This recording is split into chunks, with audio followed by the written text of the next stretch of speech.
Hello and welcome to Atop the Fourth Wall, where bad comics burn. Say! It's Miller time!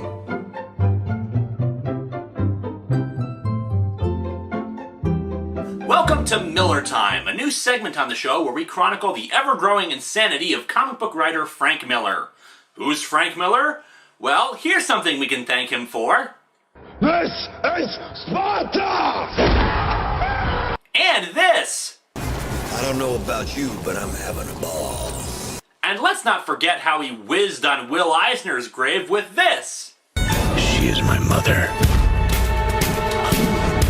She is my lover. Also, RoboCop 3. But we're not here to talk about the stupid movies based off of his work or the movies he's written, but rather his comics.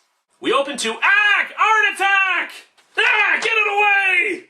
So yeah, this comic opens to a woman with a huge mouth and more teeth than a Rob Liefeld drawing. That's a good sign, right? A couple roasting a rat. Domestic bliss. She turns the meat on the spit. She cleans his plate. She multitasks. He does nothing. The man sits back fat while the woman is lean. You see? I told you a rat-based diet was healthy. I don't know what Dick's problem is.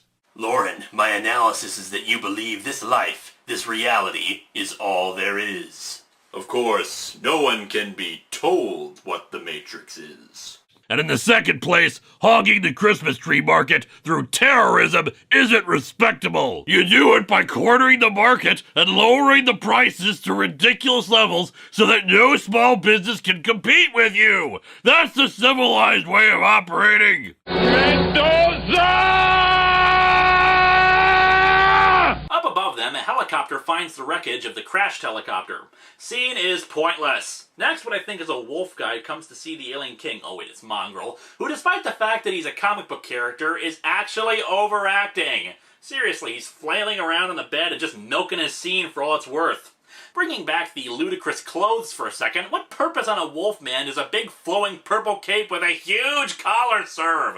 Anyway, to make a boring conversation short, the king's advisors decide to make Mongrel into the new king while the real king remains ill. Yes, this brave, isolated culture lacks an actual line of succession in case this sort of thing might happen. Real forward thinking there, guys. Well, we're questioning the logic here. How come there are so many different species here? And why do they keep referring to their group as if they're the same species? In fact, I don't think we see two people from the same animal family in this comic. Is everybody in this civilization some sort of mutated hybrid race that just happens to look like different animals? Screw it, let's just get this thing over with. Joke's on you! I get to wear a cape and punch people. That's its own reward.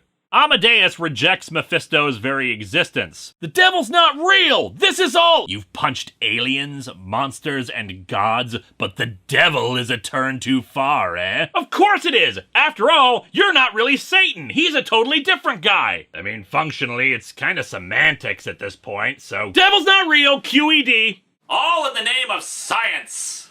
The clowns manage to knock out the gorilla with a dart gun. This does beg the question of why the heads are left exposed anyway, but we'll let that slide because clowns just knocked out a cyborg gorilla. Dear Lord, I love comic books! Seriously, name one other medium where you can say that that's happened. And they fly off. Join us again in this far-flung future as these mega-moosed maiden mercenaries continue their never-ending fight for truth, justice, and who are we kidding? They're in it for the money! Our heroes, everybody! This comic is...